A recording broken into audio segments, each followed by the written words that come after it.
Railway मंत्रालय की ओर से गोड्डा जिला को फिर मिली एक बड़ी उपलब्धि। गोड्डा से दुराई अजमेर के लिए जाने वाली साप्ताहिक ट्रेन को गोड्डा सांसद निशिकांत दुबे ने हरी झंडी दिखाकर उद्घाटन किया। इस दौरान डीआरएम मालदह डिवीजन के मनीष गुप्ता भी उपस्थित थे। यह ट्रेन 3 अगस्त से प्रत्येक मंगलवार सुबह 5 बजे गोड्डा से खुलेगी। वहीं गोड्डा अजमेर ट्रेन खुलने से स्थानीय लोगों में खुशी जाहिर है और गोड्डा सांसद और प्रधानमंत्री नरेंद्र मोदी को बधाई दी।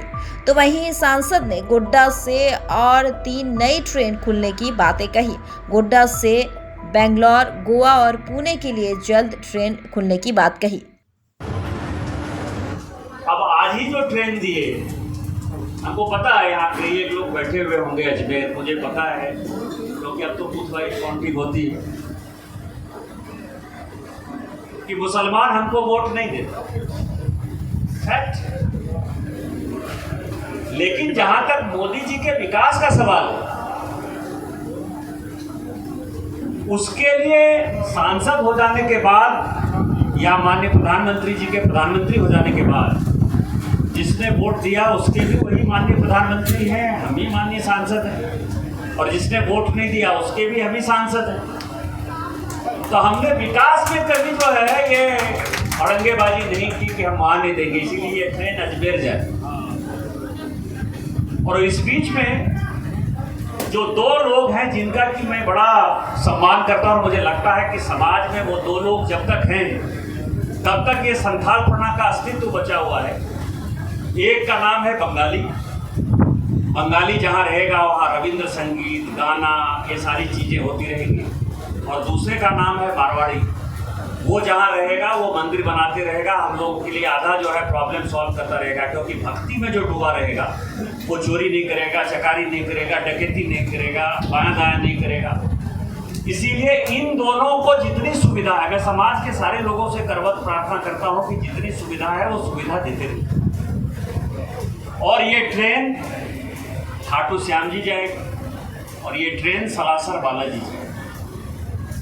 जिन लोगों को अब दिल्ली के लिए तीसरी ट्रेन है, हम सफ़र जाती थी, एक ट्रेन जो हमने आपको कहा आनंद विहार ट्रेन जाती है जो कि गिरिडीह होते हुए जाती है, और ये तीसरी ट्रेन है जो कि दिल्ली जाएगी। अब नवादा गया जी, अब जिनको गया जी जाना है उनके लिए भी सुविधा हो गई कि एक ट्रेन हो गई।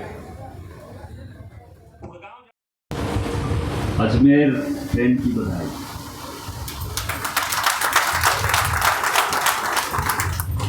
ये यहाँ से खुलने वाली 15वीं ट्रेन, 9 लंबी दूरी की ट्रेन चलती है यहाँ से और 6 पैसेंजर ट्रेन चलती है। और मैं हमेशा एक बात कहता हूँ कि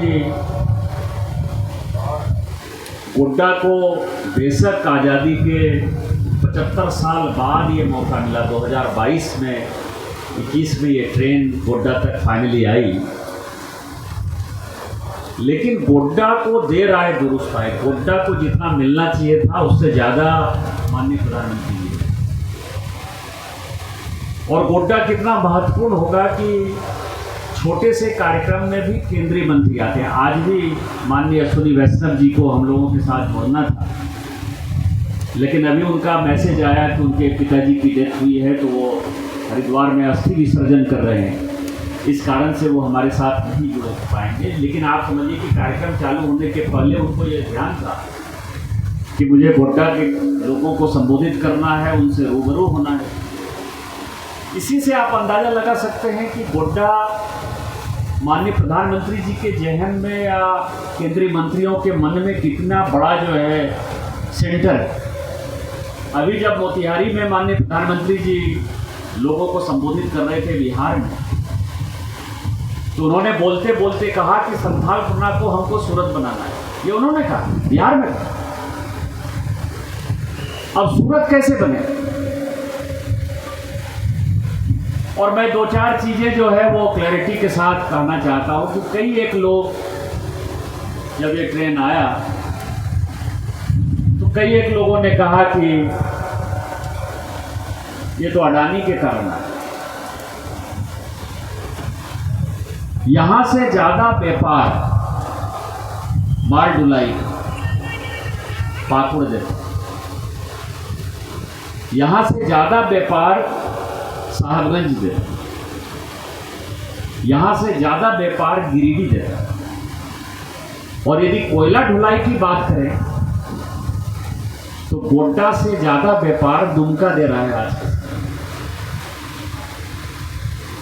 साहबगंज से एक इंटरसिटी कलकत्ता छोड़ के कोई दूसरा ट्रेन क्यों नहीं?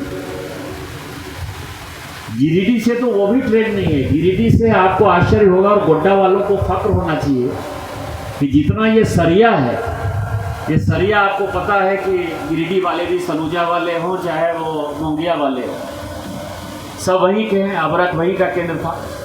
गिरिडीह को लंबी दूरी की ट्रेन वो हमने दी। यदि गिरिडीह होके दिल्ली कोई ट्रेन जा रही है तो वो गोड्डा से खुल रही है, जो कि गिरिडीह होते हुए जा रही है। आज तक कोई ट्रेन नहीं।